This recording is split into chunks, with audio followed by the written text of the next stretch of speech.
Hi everyone, this is Simranjeet Kaur and welcome back to my channel. I hope you all are doing great. So today again I'm up with a new video and this video is on compromise, arrangement and amalgamation. This video again is helpful for the ones who are preparing for their graduation level exams that is LLB or the ones who are preparing for their professional exams like CA, CS or CWA. So let's start. This is the first video. I'll be dividing this compromise, arrangement and amalgamation into a series of videos. So today is the first part. So let's start. Okay, starting section that I'll be talking about is section 230. 230 ये बोलता है compromise के बारे में बात करता है. अच्छा, आप मुझे पहले बताइए, आज हम लोग जो चैप्टर बात कर रहे हैं जिस चैप्टर के बारे में वो है compromise and arrangement. What do you mean? Compromise का तो मतलब आप प्रिडिक्ट कर सकते हो, but what do you mean by the word arrangement? Arrangement यहाँ पे मतलब होता है mergers, amalgamation and demerger.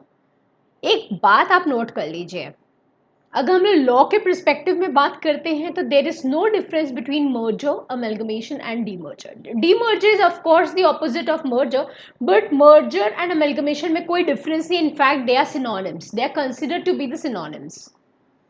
But अगर मैं बात करूं अकाउंट्स परस्पेक्टिव में, of course there is a difference. There is a difference between mergers, amalgamations, acquisitions. But अगर हम लॉ परस्पेक्टिव में बात करें, दे are all same because the procedure is completely same. पहले हाई कोर्ट रूट होता था, अब एनसीएलटी रूट है. पहले हाई कोर्ट रूट होता था, अब क्या है? एनसीएलटी रूट है. तो आइए हम लोग स्टार्ट करते हैं सेक्शन 230 के बारे में. 230 कॉम्प्रोमाइज के बारे में बोलता है. What do you mean by compromise in layman's language? Pause the video and try to answer it. देखिए, कॉम्प्रोमाइज का मतलब ये होता है कि जहां पे कंपनी क्रेडिटर्स को बोलती है कि अच्छा आपका 10 रुपीज ड्यू है. फॉर एग्जाम्पल 10 रुपीज ड्यू है, कंपनी को क्रेडिटर्स को 10 रुपीज देना है. तो कंपनी क्रेडिटर्स से रिक्वेस्ट करती है कि देखिए आप वाइंडिंग अप में मत जाइए, आप 5 रुपीज फॉर एग्जाम्पल 5 रुपीज आप हमें माफ कर दीजिए, बाकी का 5 रुपीज हम आपको दे देते हैं. मतलब एक किस्म का कॉम्प्रोमाइज हो रहा है बिटवीन कंपनी एंड क्रेडिटर्स, जहां पे कंपनी रिक्वेस्ट करती है क्रेडिटर्स को कि ठीक है आप 5 रुपया 2 रुपया माफ कर दीजिए, बाकी का पैसा हम आपको दे देंगे. बिकॉज अभी हम लोग के लिए पॉसिबल नहीं है जो आपका 10 रुपया ड्यू है आपको 10 रुपया देना. It is not possible for us. And अगर आप वाइंडिंग अप पे जाते हो, हम लोग के कंपनी के सेट्स इतने नहीं है जो आपको बेच के आपका 10 रुपया भी पूरा हो जाए. जिस 10 रुपया आप करोड़ों में समझिएगा. ये तो जस्ट आपको समझाने के लिए मैंने 10 रुपीज़ का एग्जाम्पल दिया. तो इसका मतलब क्रेडिटर्स अगर बोलते हैं ठीक है कोई बात नहीं, आप हम लोग को 5 रुपये ही दे दीजिए. और सबसे पहले कौन से क्रेडिटर्स रेडी होंगे? अनसिक्योर्ड क्रेडिटर्स सबसे पहले रेडी होंगे कि देखो, क्योंकि अगर वाइंडिंग अप पे जाती है तो अनसिक्योर्ड क्रेडिटर्स को सबसे लास्ट में मिलता है. अगर आपने मेरा वाइंडिंग अप का वीडियो देखा होगा आपको पता होगा अनसिक्योर्ड क्रेडिटर को सबसे लास्ट में पैसा मिलता है. तो अनसिक्योर्ड क्रेडिटर तो बहुत खुश हो जाएंगे कि अच्छा कोई बात नहीं, let's enter into compromise, because चलो 10 रुपया नहीं तो 10 रुपया नहीं मिलेगा तो चलो कोई बात नहीं, 5 रुपये तो मिल ही रहे हैं ना 10 रुपया में से. So they will be the happiest. So ऐसे कॉम्प्रोमाइज हो सकता है between the company and the creditors. ऐसा ही कॉम्प्रोमाइज कंपनी एंड मेंबर्स के बीच में भी हो सकता है. For example preference share holders बोल सकते हैं कंपनी को कि कोई बात नहीं, हम लोग अपना डिविडेंड वाला राइट वेव करते हैं. हम लोग अपना we know preference share holders are suppose to get dividend at a specified rate, और उनको प्रेफरेंस मिलता है डिविडेंड में, हम लोग को ये पता है. तो अगर वो प्रेफरेंस शेयर होल्डर्स अपना डिविडेंड का राइट वेव करते हैं, that means they are again entering into some sort of compromise between the company and the preference share holders. तो इसका मतलब सेक्शन 230 बोलता है कि वाइंडिंग अप पे जाके तो क्या होगा, this is the prior procedure. Compromise is the prior procedure two winding up, जहां पे कंपनी क्रेडिटर्स के साथ बैठता है कि चलिए हम लोग कॉम्प्रोमाइज कर लेते हैं, या कंपनी मेंबर्स के साथ बैठता है, या फिर दोनों के साथ बैठता है. Company is entering into compromise with the creditors, या company is entering into compromise with the members, या फिर company is entering into a compromise with both the creditors and the members. So ऐसे हो सकता है. अब अगर कंपनी, और एक बात याद रखिएगा कि एप्लीकेशन एनसीएलटी को कोई भी दे सकता है.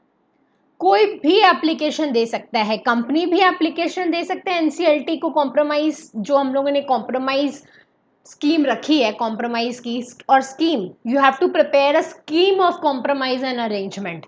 उस स्कीम में क्या लिखा होगा? उस स्कीम में लिखा होगा कि कितना फायदा क्रेडिटर्स को है, कितना राइट्स मेंबर्स वेव कर रहे हैं, हर डिटेल, कौन कौन सा एसेट्स ट्रांसफर हो रहा है, हर चीज के बारे में, सारी इंफॉर्मेशन के बारे में, क्या लॉस इनकर हो सकता है क्रेडिटर्स को, what will be the benefit to the creditors and members, everything will be written in the scheme of compromise and arrangement. ठीक है, तो एनसीएलटी को कोई भी एप्लीकेशन दे सकता है, कंपनी भी एप्लीकेशन दे सकती है, क्रेडिटर्स भी एप्लीकेशन दे सकते हैं, मेंबर्स भी एप्लीकेशन दे सकते हैं, इवन लिक्विडेटर्स भी एप्लीकेशन दे सकते हैं। अब मैंने लिक्विडेटर का नाम यहाँ पे क्यों बोला? रिमेंबर वन थिंग, जब वाइंडिंग अप प्रोसेस स्टार्ट हुआ और लिक्विडेटर, हम लोग को पता है वाइंडिंग अप प्रोसेस में लिक्विडेटर अपॉइंट हुआ है, suppose to assess the liabilities and the assets, right. तो लिक्विडेटर जो अपॉइंट हुआ है, अगर उसको कभी भी कोई भी पॉइंट पे लगे कि winding up is not the solution, it's better to enter into compromise, there is a scope of compromise, अगर लिक्विडेटर को लगे कि कॉम्प्रोमाइज हो सकता है तो ऑफ कोर्स वो सजेशन देगा कंपनी को कि आप कॉम्प्रोमाइज में एंटर हो जाइए, आपको वाइंडिंग अप से क्या मिलेगा। तो अगर so we can say liquidator is that person which can bring the company out of the winding up process. Liquidator is that person which can actually bring the company out of the winding up process. और इसका मतलब अगर liquidator ने suggestion दिया है कि compromise में enter हो जाओ, क्रेडिटर्स मेंबर्स एंड कंपनी को बोला let get into a compromise sort of thing, what will you get if you get into winding up and moreover it's a lengthy process. तो even liquidator भी application दे सकता है NCLT को। तो हम लोग अगर एप्लीकेंट्स की बात करें, एप्लीकेंट्स में कौन कौन है? कंपनी अप्लाई कर सकते हैं एनसीएलटी को, क्रेडिटर्स अप्लाई कर सकते हैं एनसीएलटी को, मेंबर्स अप्लाई कर सकते हैं, इवन लिक्विडेटर जो अपॉइंट हुआ है अंडर दिस एक्ट या फिर बैंक्रप्सी कोड के अकॉर्डिंग जो लिक्विडेटर अपॉइंट हुआ है वो भी एनसीएलटी को अप्लाई कर सकता है। For what? For compromise. और आपको स्कीम भी देना पड़ेगा, you have to give scheme of compromise and arrangement, जहां पे पूरा लिखा होगा कि कॉम्प्रोमाइज कैसे होगा, क्या बेनिफिट्स होंगे, क्या लॉसेस होंगे, what are the rights that they are waiving off, सब कुछ इसमें लिखा होगा स्कीम में। अब मैंने आपको बोला इन ये सारे लोग अप्लाई कर सकते हैं किसको? एनसीएलटी को। अब कैसे अप्लाई करेंगे? 3 फॉर्म आपको याद रखने हैं, एनसीएलटी 1, एनसीएलटी 2 एंड एनसीएलटी 6। 1 2 का 6, 1 2 का 6 you have to remember, NCLT 1, NCLT 2 and NCLT 6। What is NCLT 1? NCLT 1 में एप्लीकेशन जाएगा और एनसीएलटी 2 एंड 6 जो है ना वो एनेक्स्चर के तरह जाएगा। NCLT 1 is the application, NCLT 2 and 6 annexure की तरह जाएगा। एनसीएलटी 2, देखो एनसीएलटी इतना बिजी है ना कि उसको इतना बिजी है कि आपको क्या रिलीफ चाहिए वो भी आपको एनसीएलटी 2 में लिख के देना पड़ेगा। एनसीएलटी के पास टाइम नहीं है कि वो खुद से सोचे कि आपको क्या रिलीफ मिलना चाहिए, ठीक है। तो आपको ही एनसीएलटी 2 में लिखना पड़ेगा what relief do you want. along with the application you have to pray for the relief that you want। and NCLT 6 affidavit एक जाता है जहां पे आप बोलते हो कि जितनी आप इंफॉर्मेशन प्रोवाइड कर रहे हो एप्लीकेशन वगैरह में सारी की सारी करेक्ट है, ठीक है। तो NCLT 6 1 2 का 6 फॉर्म्स जाता है किसको? NCLT को। कौन कौन अप्लाई कर सकता है? कंपनी कर सकता है, क्रेडिटर कर सकता है, members and even liquidators. And liquidator is that person which brings the company out of the winding up process.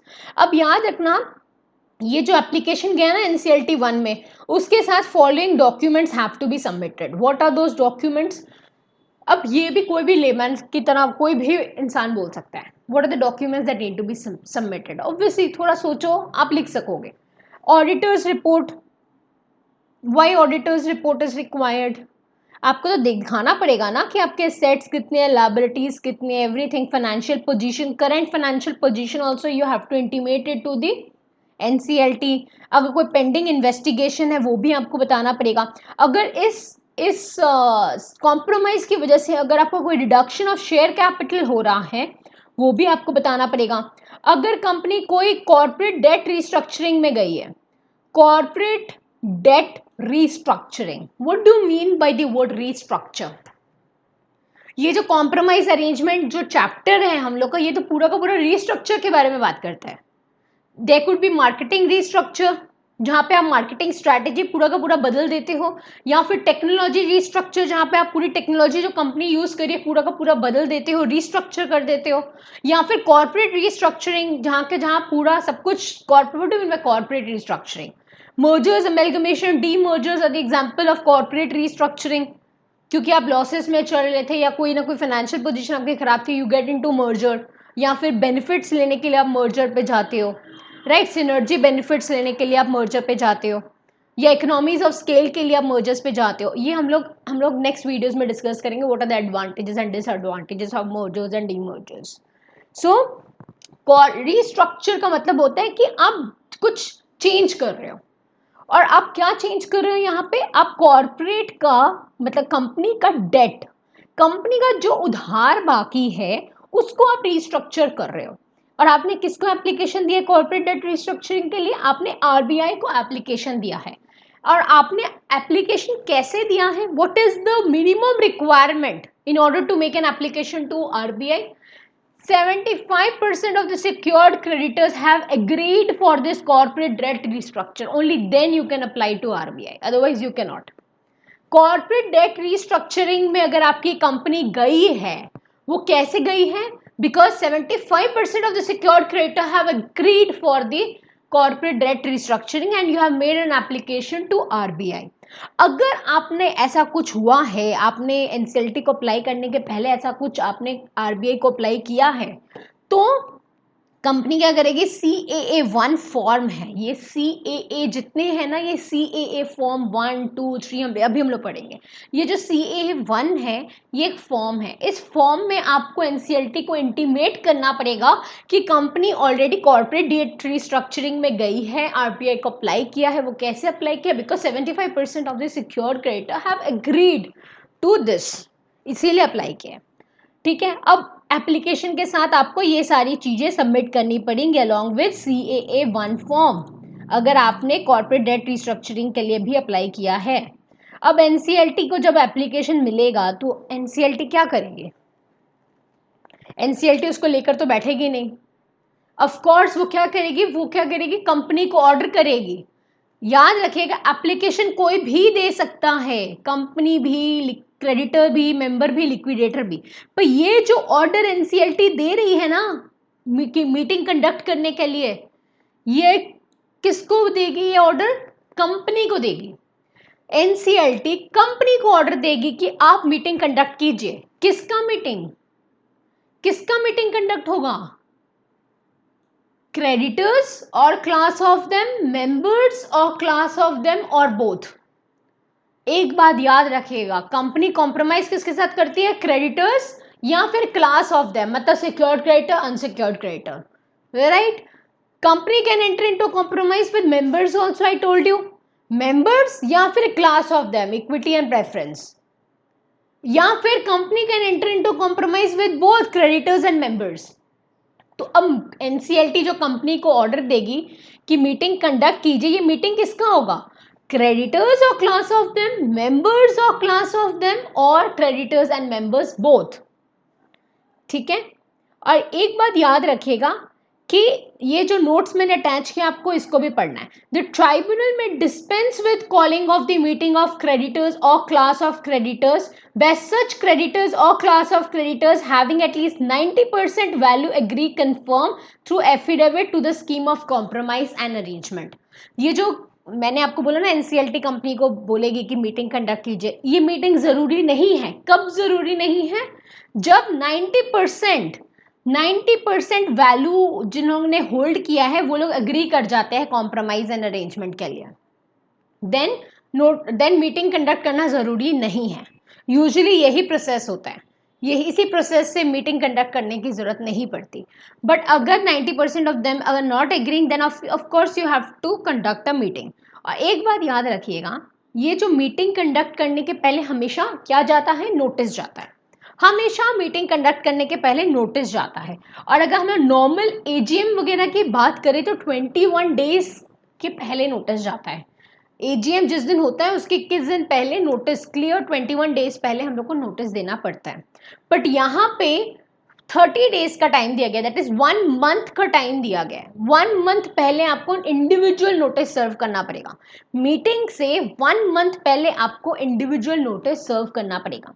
और एनसीएलटी डिसाइड करेगा इस मीटिंग का चेयरपर्सन कौन होगा एंड प्रॉक्सीज के बारे में सब कुछ कौन डिसाइड करेगा, एनसीएलटी।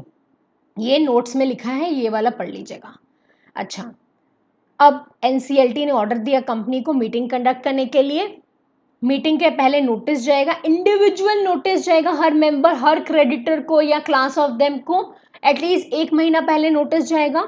अब नोटिस तो गया ही गया, साथ में advertisement in 2 newspaper is also required. कौन से 2 newspapers, English and vernacular newspaper में एडवर्टाइजमेंट भी जरूरी है उस मीटिंग के बारे में।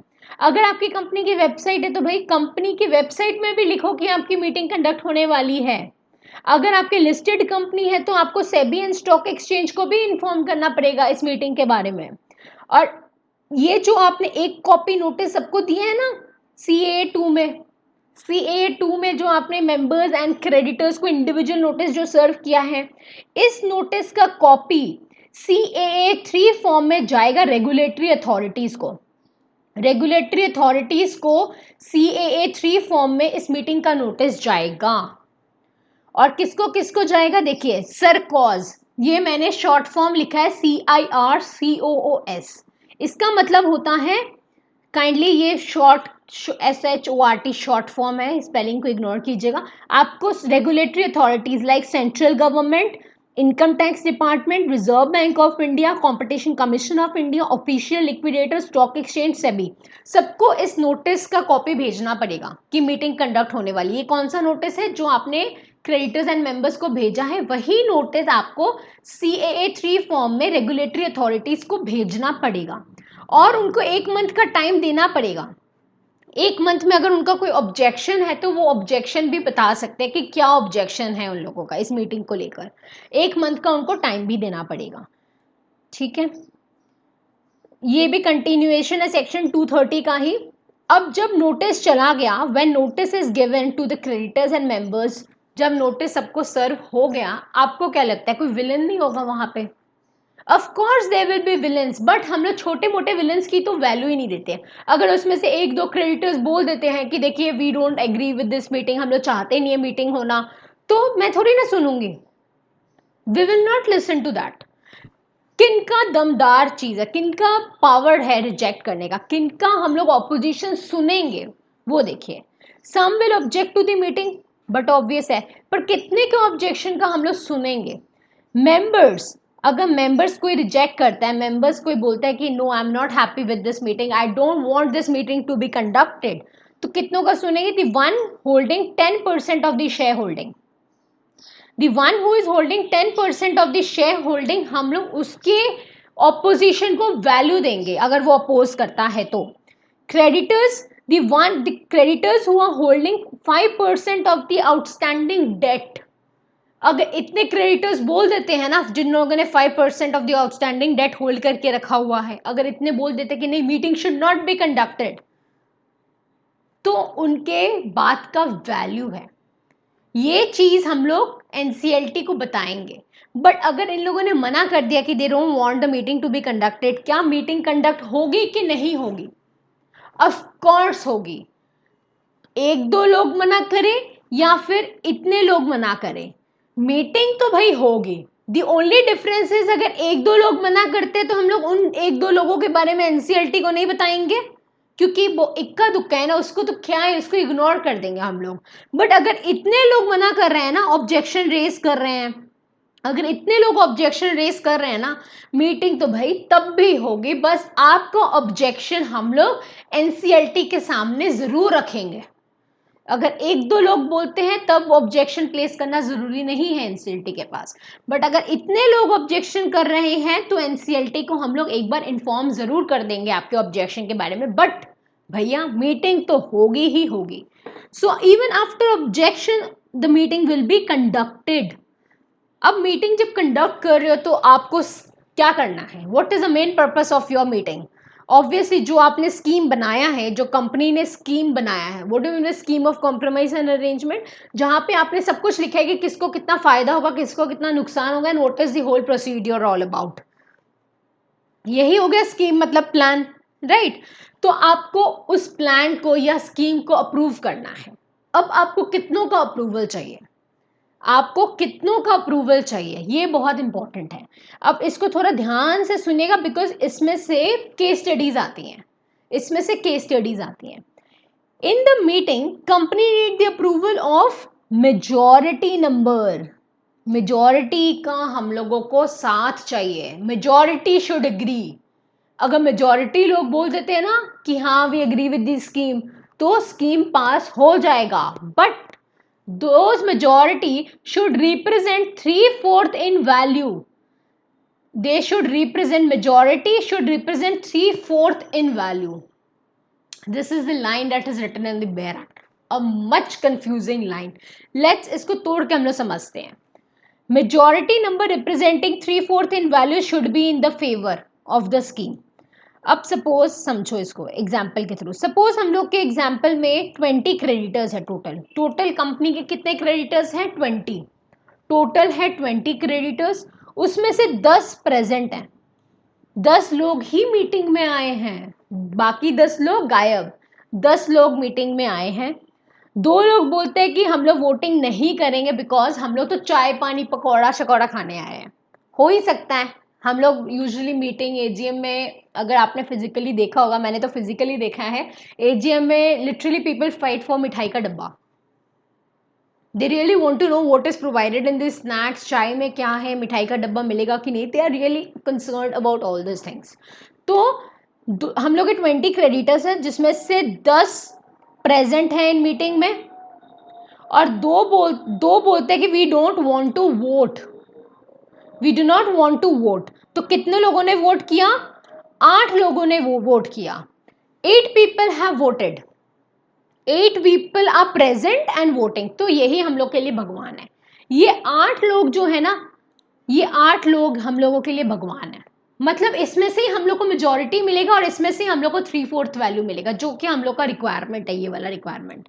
हम लोगों को इससे मतलब नहीं है क्योंकि आधे लोग तो आए ही नहीं, हम लोग को इससे भी मतलब नहीं है क्योंकि उसमें से 2 लोग बोलते हैं हम लोग वोट नहीं करेंगे।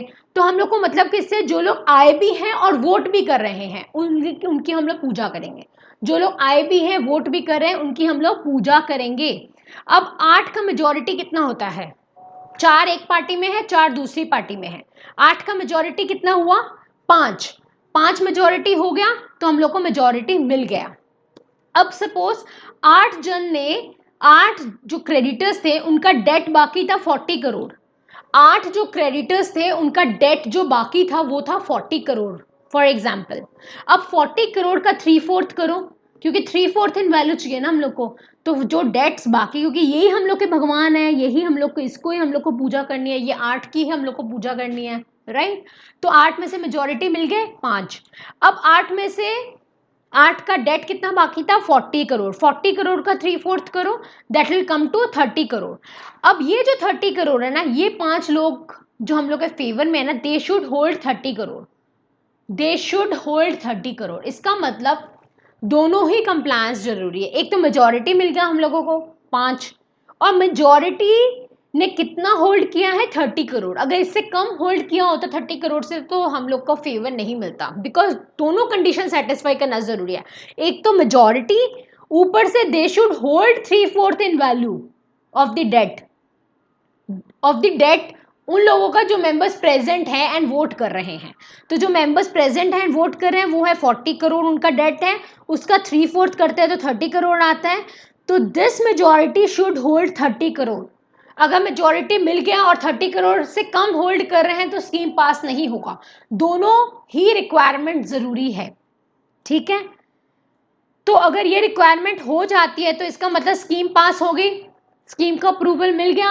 अब जब स्कीम का अप्रूवल मिल गया तो चेयरमैन क्या करेगा, चेयरमैन इन्फॉर्म करेगा एनसीएलटी को, इन्फॉर्म नंबर CAA4, वो चेयरमैन एनसीएलटी को इन्फॉर्म करेगा इन CAA4 की, देखिए ये रिजल्ट है और ये ऑब्जेक्शंस है। मैंने आपको क्या बोला ऑब्जेक्शंस के बारे में, अगर ये लोग ऑब्जेक्शन रेस करते, इतने लोग ऑब्जेक्शन रेस करते, तो वो एनसीएलटी को इन्फॉर्म करना ज़रूरी है।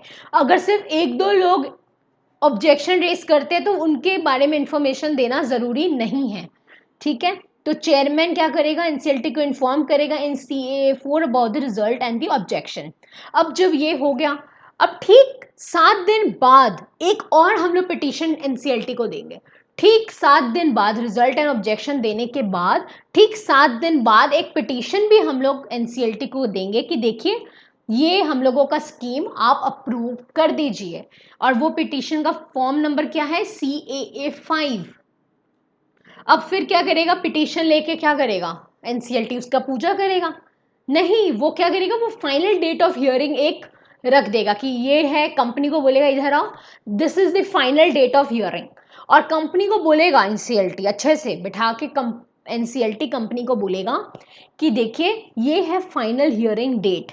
अब एक बात आपको कंपनी याद रखना है कि ठीक 10 दिन पहले, एटलीस्ट 10 डेज पहले आपको सबको इन्फॉर्म करना पड़ेगा। एटलीस्ट 10 डेज पहले आपको सबको इन्फॉर्म करना पड़ेगा कि ये है हियरिंग डेट, ताकि सब लोग आ सके और अपना ऑब्जेक्शन रेज कर सके अगर कोई ऑब्जेक्शन है तो NCLT will decide the final date of hearing and exactly और at least 10 days before the hearing advertise in the newspaper.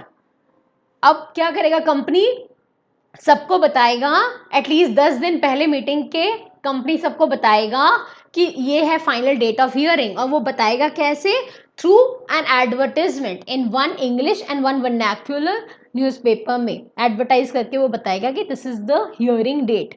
अब हियरिंग डेट में इधर तो स्कीम विल बी अप्रूव्ड और rejected, petition will be approved or rejected by NCLT. In the hearing date, the petition will be approved or either rejected. अगर suppose if the approved order is given, अगर approved order आ गया है, NCLT ने order pass कर दिया आपके favour में और वो ऑर्डर का फॉर्म है CAA6, तो जब आपके पास ऑर्डर कॉपी आ जाएगा कंपनी के पास, कंपनी को वही order copy as an attachment in form number CAA7 उसको ROC को सबमिट करना पड़ेगा। और जैसे ही आप ROC को इन्फॉर्म कर देते हो, ऑर्डर कॉपी सबमिट कर देते हो, कॉम्प्रोमाइज बिकम्स इफेक्टिव। जब आप कॉपी ROC को सबमिट कर देते हो तभी से कॉम्प्रोमाइज इफेक्टिव हो जाता है। कॉम्प्रोमाइज मतलब जो आपने, कंपनी ने क्रेडिटर्स या क्लास ऑफ देम, कंपनी ने या मेंबर्स और क्लास ऑफ देम, या कंपनी ने बोथ विद क्रेडिटर्स और मेंबर्स जो कॉम्प्रोमाइज एंटर किया था वो इफेक्टिव हो जाएगा। काइंडली जब आप बेयर एक्ट लेके बैठो ना, काइंडली ये वाला वीडियो मेरा देखिए, उसके बाद ही आप बेयर एक्ट लेकर बैठिएगा। बिकॉज अगर आप डायरेक्टली बेयर एक्ट पढ़ोगे आपको कुछ समझ नहीं आएगा, आई गारंटी यू आपको कुछ समझ नहीं आएगा। आप ये वाला वीडियो देखिए, अब बेयर एक्ट रीड करिए, आपको सब कुछ क्लियरली समझ आएगा। आई चैलेंज जो आपको आराम से समझ में आ जाएगा। And believe me, this section 230 is the vast section, ये सबसे ब्रॉड सेक्शन है। इसके बाद हम लोग 231, वो तो कुछ है ही नहीं, 231, 232 छोटा सेक्शन है इन कंपैरिजन टू 230। 230 का स्कोप थोड़ा ब्रॉड है। अगर आपको 230 समझ में आ गया है ना, आपको 232 आराम से समझ में आ जाएगा। सो आज के लिए बस इतना ही। सेक्शन 230 आप अच्छे से समझिए। अगर आपको नहीं समझ में आया, वापस से एक बार वीडियो एक बार रिपीट करके देखिएगा and then only go through your bare act. So I hope you like this video. Stay tuned for more such videos. Do not forget to like, share and subscribe. Thank you so much.